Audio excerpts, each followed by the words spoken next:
Hi everyone, how are you doing? This is Lee and this is Charles, and for today, this is the Lee and Charles Equal Show. Equal. Yeah, Yeah. yeah. Well, it was a huge weekend of big shows. Huge weekend. Oh, I didn't get to wow. go to any of them, Yeah, but it was huge. wow. Oasis takes the stage, first time in 16 years together, and Huh. the big Ozzy Osbourne Black Sabbath deal Saturday. Oh, I'm going to assume that came out rather shitty, but that people liked it anyway. Well, which one? Both? Black Sabbath. I mean, Oasis does what they do. So regardless of whether I would think they were shitty, I don't think that they would go on a decline. I think that they would be exactly as they always are. So I would say that they probably did a good, consistent show. But that's also because of who they are. And even though I'm not going to say they never have used any substances, I would say their biggest substance is ego, which drives them very much into being able to perform well. Whereas Black Sabbath, even if they no longer use any substances, they did so for such a long time that it sort of impeded them so that they can't get back up. Yeah. Except for maybe Tony Iommi and maybe Geezer Butler and maybe Bill Ward might try to prove something. I think Ozzy is probably, his mind is in the hotel room, and when he's on stage, he's just thinking about when he gets back there so that his mind and body are at the same place. That's my assumption. Well, I'm not going to say either way. I didn't see everything on Black Sabbath, but they only did 4 songs. All right. And Ozzy did 5 on his own, but it was such a big bill, so everybody had like 25 minutes or whatever. All right. But that's about all he could do. And, I don't know. I have my own memories of Black Sabbath, but for anybody that happened to go, I think there's somebody on Facebook I know that went. If they had a great time, good for them. That's what floats their boat. I would have to say, yeah, if some people out there don't have anything else to spend their money on and they spend it on that and they liked it, at least they liked it. Yeah. Yeah. Yeah. But as far as saying who was better or who was great or this and that, it's music's in the fucking ears, man. It's what you hear. Yeah. There was a few good moments from the Black Sabbath thing I seen. All right. I'm not going to say it was all Black Sabbath, but there was some good moments. All right, yeah. The other one I would be too biased to say, but whatever. It was a huge weekend of shows, but that's great. But that's not what we're doing today. Now, this artist was actually at the big festival the week prior at the Glastonbury Festival. So what is he doing today? Neil Young. And nobody cared. Yeah, that's even worse. And that's ironic because that's sad. I would say, well, I'm not going to say yet whether I think it's sad, but I would say that back when I saw him, it would have been sad if that were the case. But I'm curious because, I mean, I heard some things. I heard that he's now charging several $100s for his shows. And Neil Young. And that's what I mean. Yeah, and I know what you're talking about.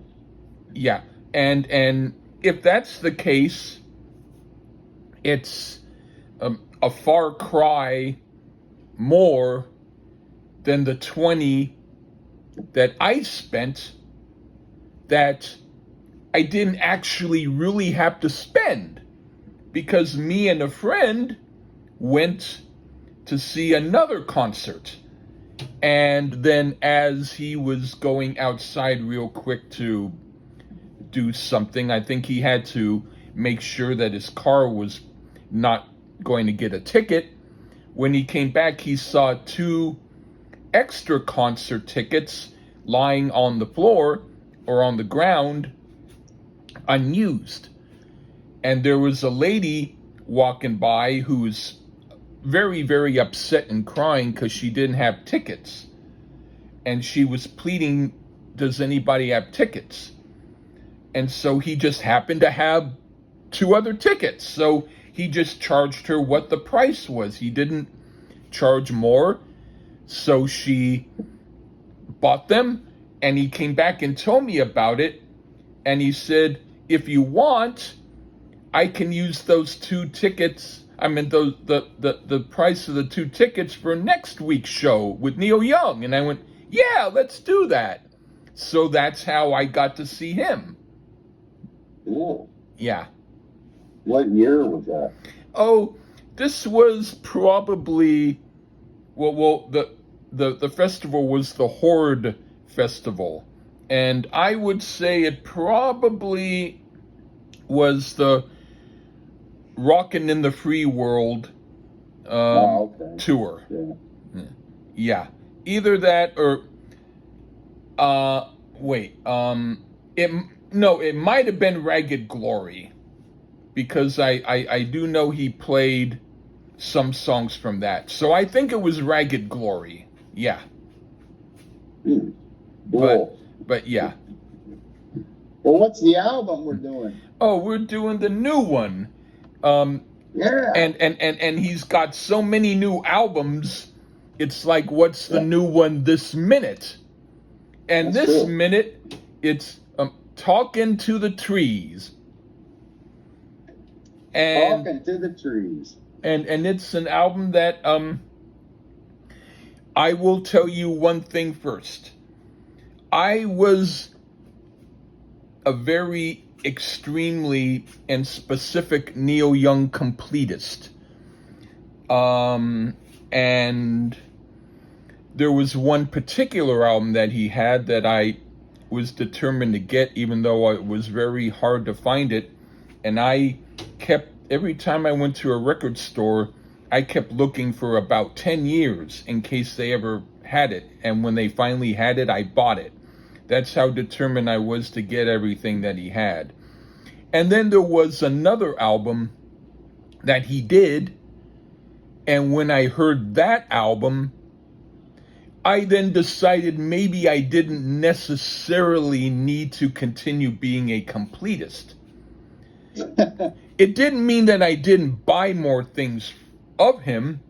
I did, but not as voraciously and not everything like I had. Right. And so that was before this album came out. And so as we go over this review, you'll find out whether I would have been even more adamantly not a completist after hearing this. All right. Interesting. Yeah. Well, you're the Neil Young aficionado around here, Lee. I mean, I love the Crazy Horse stuff, and yeah, I like some of the work with Crosby, Stills, Nash and Young, but yeah, I was always, it used to be a lot more hit and miss on Neil Young. Because his vocals take a while to get used to for some people. Yeah. I was one of those. Yeah. But the Crazy Horse stuff is great. I don't think I've heard anything bad from them. But I just seen this. It was relatively new. I think it's been out a few weeks. And so I asked Lee, hey, would you like to do it? And he was like, just give me a chance to listen to it. So there you go. Yeah. Right on. We'll see if he gets back on the Neil Young horse here. Okay. Who wants to start? I can. Okay. Thanks. All right. The first song is Family Life. What do you think of that? Very rustic sounding here. I love the sound of the harmonica on it. I like the fact that he's almost attempting to sound amateurish, but I think he's far from that. I got a kick out of lyrics. I probably shouldn't have, because I think it's about his daughter or something, and they don't go along. It's a sparse recording. The drums are pretty slamming, actually. Nice little country-inspired song to start out, and I enjoyed this one. It sounds like a fun sing-along type song. What about you, Lee? Okay, I think, well, how can I critique this? It sounds like a grandfather at his grandson's birthday party who just learned how to play guitar and sing at age 80 and wrote a song about buying his grandson a Tonka truck and singing lines like, I hope you like this present, Sonny, a Tonka truck that I hope you don't think is funny. Something like that. Something that in context with the birthday party would still be corny and annoying, but at least makes sense. The thing is, Neil Young has done stuff like this before, and I comparatively enjoy it better than when he does things that sound like retreads and not as good as the originals. At least with these embarrassingly bad, out of tune, awkward songs, they don't pretend to be good. It doesn't make it good, but at least I can say it was honest. Okay. Yeah, kind of the same. Yeah. And now for Dark Mirage. All right. I really like this song. It's raw, but it has a quality to it that's a little bit unique from some of his other good rocking raw stuff. I like the beat and twang of it. It's a good second song on an album. What do you think? Yeah, I was going to be mad if you said this one was amateurish. And you're talking about difference in styles and contrast. And you get a track two here, has a bluesy feel and full on electric. The guitar riff is fantastic. The song has a little swagger to it. The chorus is catchy as hell. And I love the bass singer underneath Neil's hollering. Dark Mirage. I love that.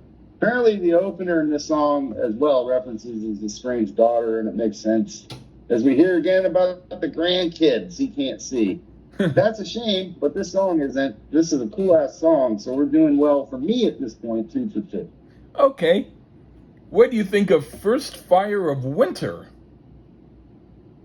We're back in the mellow land, more of a pure country rock feel to it, complete with some pedal steel, and again, impeccably played harmonica. Perhaps it's the chords and the flow of it. It reminds me a bit of Knocking on Heaven's Door, which for me, no fault there. Any borrowing from Dylan is not an issue for me. Another fabulous track here, full of emotion. Excellent is how I describe this. Go ahead, Lee. Okay. The only thing I like about the song is the title. I can't stand this crap. It's a retread of the type I mentioned in what I said about the first song. After the first 10 seconds, I had to patiently endure this, knowing it wasn't going to get good. I'll skip this song anytime. Okay. Damn. And now for Silver Eagle. I don't care much for this song either. But at least it's better than the last song. But on its own, it's not that great. It's an okay sort of This Land Is Your Land ripoff.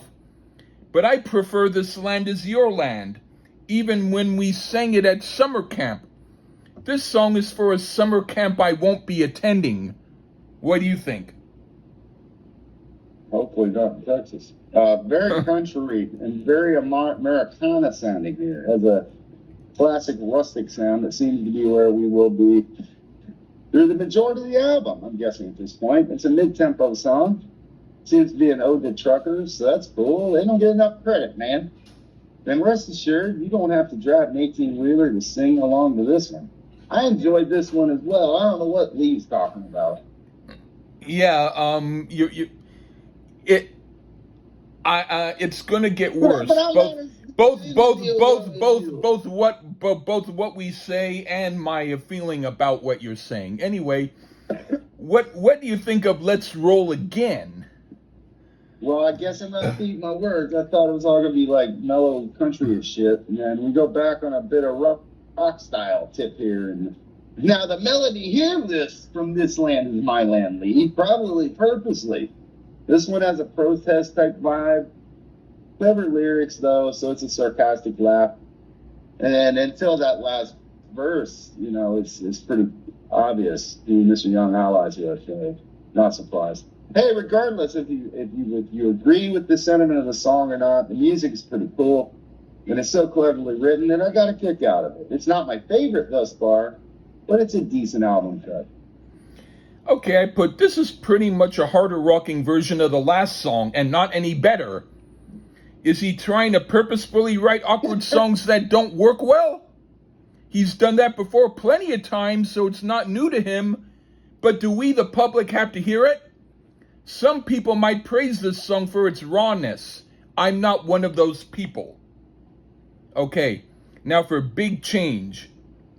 This is almost good, but he's been consistently doing clunky lyrics that make me wince, and it ruins the potential of the song. I prefer it for the last three, but on its own it's not so great. I almost want to hear Family Life again, because at least it wasn't trying to pretend not to be bad. I wouldn't listen to this again for pleasure. Okay. Now for Talking to the Trees. Huh? I didn't I don't even care, but go on. We get the yeah, right. We get the second protest type track. And it's also in the rock land here, a lot harder too. The drums are excellent on it. Riffing guitar solo, probably the best sounding true rock song thus far on the album. Isn't as great as Hey Hey My? Fuck no. But I love the sound of this one, and it's ambiguous how he actually feels about the world, which I respect and understand. Make up your own mind. All right. What do you think of Talking to the Trees? Back into the chilled out, folkish / country type feel here in the slow tempo. There's something about Neil's vocals that are quite haunting on the track, and you get that fabulous harmonica he lays down. He's a great harmonica player. I thought it was an excellent folk rock track yet again, but I'm not a Neil fanatic, apparently like Lee. I mean, one filler at this point, and the title track ain't one of them. I like Talking to the Trees. All right, the reason why... All right, I guess if you were an aficionado, you'd like all the crap. Anyway, I think another of these damn crap songs I don't like. This album makes me want to hear Landing on Water, his worst album, because at least the reason it was worst didn't have to do with poor performances. By the way, I did hear it after, and now I actually like it, so I have this album to thank. Anyway, in fact... I will listen to it after hearing this, because I want a chance to find something good about it. And I will be able to do so after hearing this album and songs like this. Please make it double stop. Okay. What do you say? I said there's always a positive. Moving ahead. Yeah, all right, moving ahead, okay. This is as bad as the other songs in a totally different way. When I was 2 years old, I would slap my hand on the couch and sing ba ba ba ba. And compared to this song, it was more mature. This sounds like the band recorded their whole day's sound check and decided to keep all the mistakes and throw away the good stuff. Yuck. What do you think? Damn, I thought we were listening to Ray Charles a minute. It reminded me slightly of What I Say, how it starts out. And this one has buzz bass on it, and it sounds excellent. This comes across like an R&B style track, which to me was way refreshing at this point. And man, this one is badass too. This one would be fun to hear live, I'd imagine. I really enjoyed this one. This one I could say would be a standout, as it sounds like a real fun jam. And it's amazing how people hear music differently. Yeah, amazing. All right, what do you think of... amazingly annoying. Anyway, what do you think of Bottle of Love? Features Neil Young on vibraphone, which was very unexpected at this juncture. has a slight jazzy type feel, which again, such a cool U-turn. Sure, it's mainly the drum sound and the use of vibraphone that makes it sound like such to me. Very mellow and has dreamlike quality to it. This one could be a good one to play to a younger music fan, I think, to show them that, hey, there's more out there. And I'm absolutely amazed at the cool U-turns in this album thus far. I thought this was another excellent one, Lee. Okay, by default, this becomes the second best song on the album after Dark Mirage. And this is far from perfect, but it'll have to do because I'm grasping for straws to find something I like. And at least the song itself is well written with some wonderful chord changes and interesting ideas.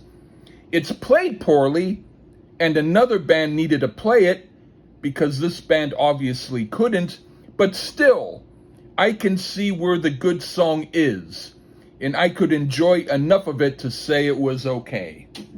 All right. Right. Now for the last song, Thankful.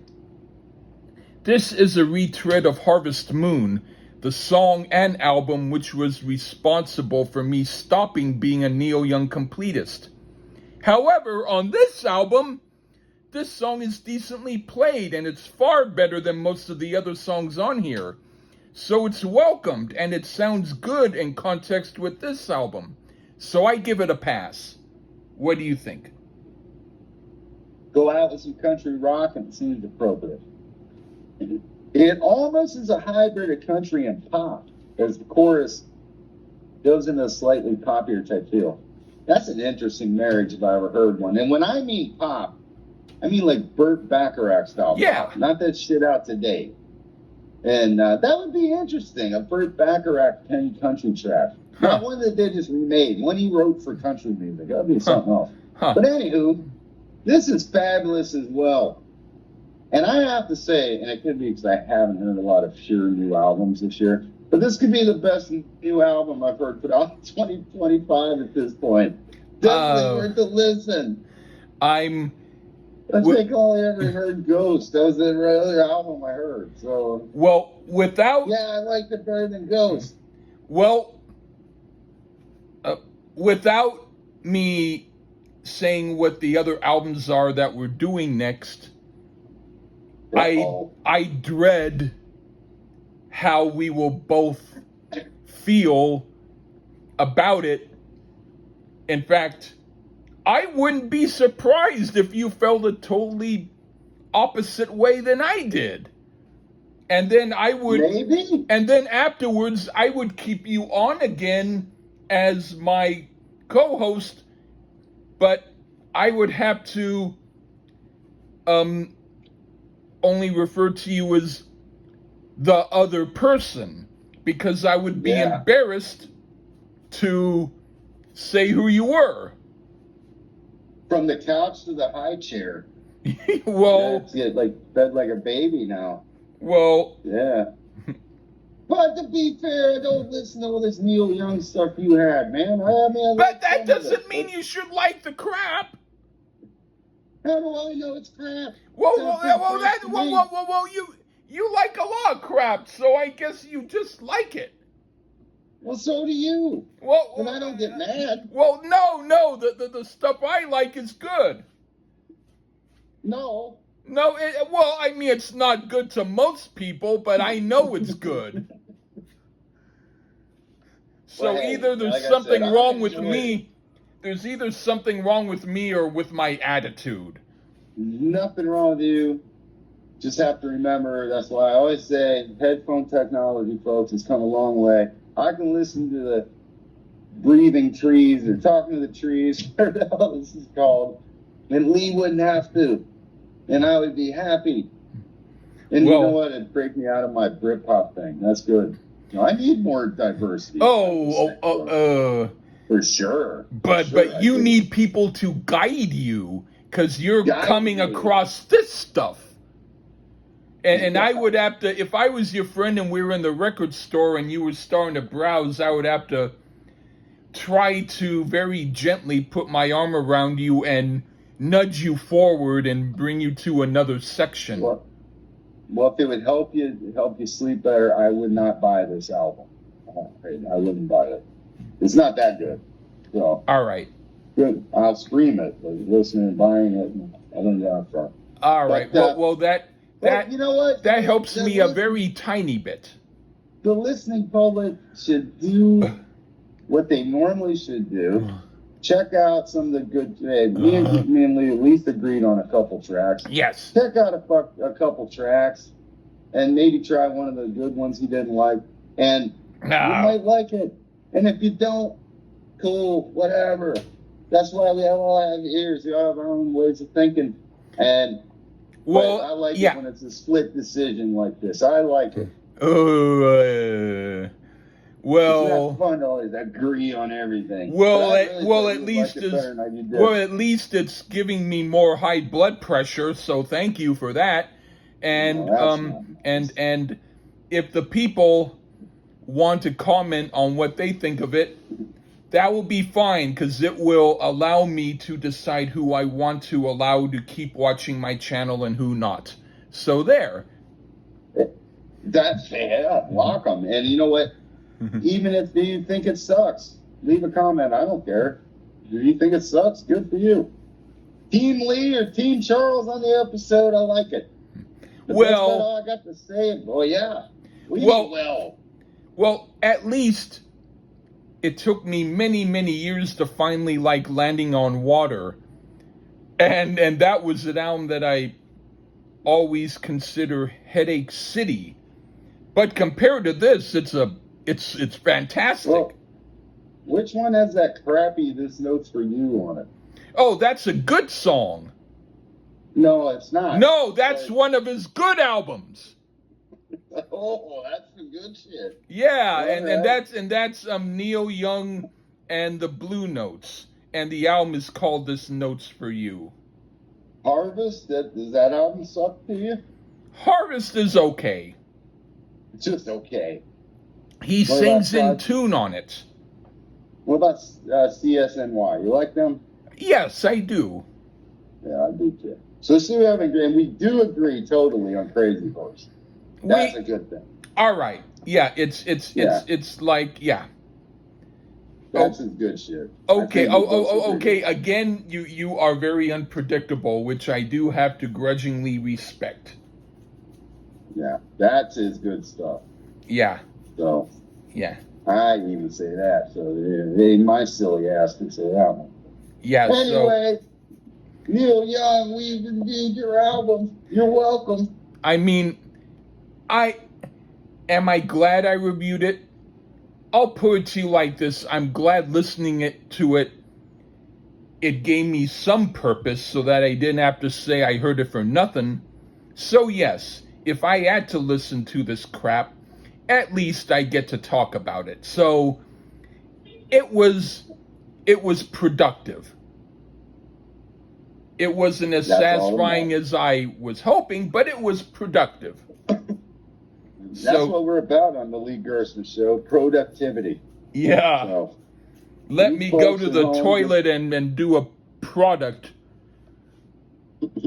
Anyway. You folks at home get productive, like, share, subscribe, notifications, all that shit, and give us this Neil Young album one that's bad as Lee said, comments, please. Yeah, all right. And I feel bad about it.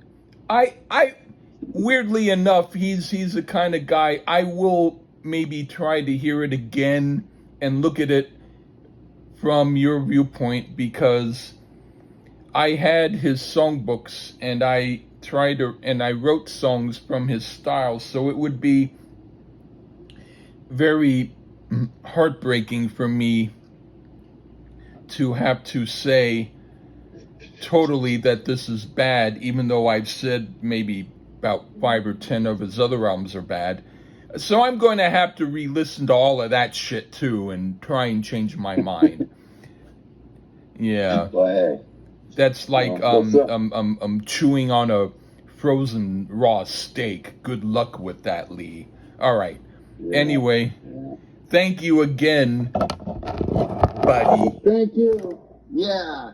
And thank you, Neil Young, for the best album of 2025 thus far. Oh boy. Okay, all right. Take care. Bye bye.